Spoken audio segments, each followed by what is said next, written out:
Sikizeni maneno haya kwa makini.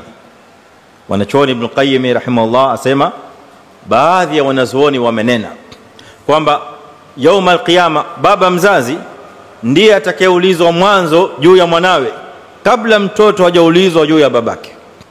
Kwa hivyo baba yote yule ambaye amepuuzilia mbali, ameacha kumfundisha mwanawe ma yanfa'uhu, yale yote yanayomfaa yule mtoto,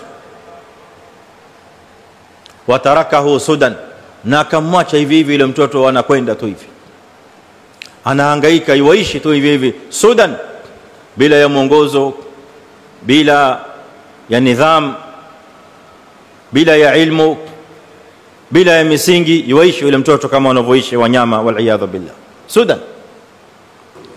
Faqad asaa ilay, baba huyo atakuwa amemfanyia mwanawe ubaya, amemfanyia mwanawe uovu, ghayat al-isaa, tena ni uovu mkubwa mno.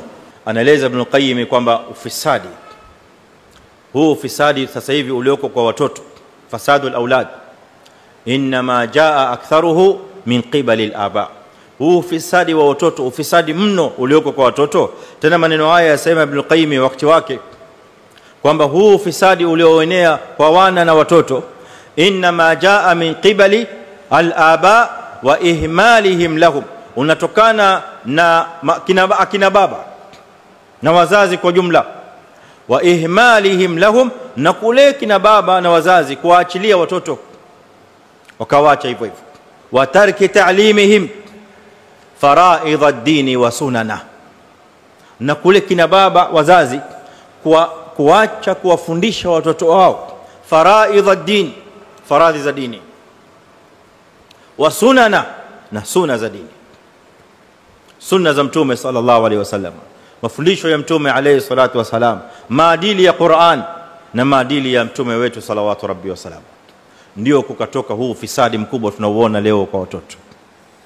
Fa adauhum sighara, akina baba wakawapoteza watoto wao wakiwa wadogo. Sasa kwa kuwa akina baba wamepoteza watoto wao wakiwa wadogo, falam yantafi'u bi anfusihim, watoto wale hawakunufaika wenyewe kwa nafsi zao, walam yanfa'u abaahum, wala watoto wale hawakuwafaa kina baba kibaran, wanapokuwa wakubwa. Wamekuwa ni watoto ambao Qur'ani inasema summun bukmun umyun fahum la yaqilun, hawana faida yote. Inhum illa kal an'am wal iyadhu billah, kama wanyama.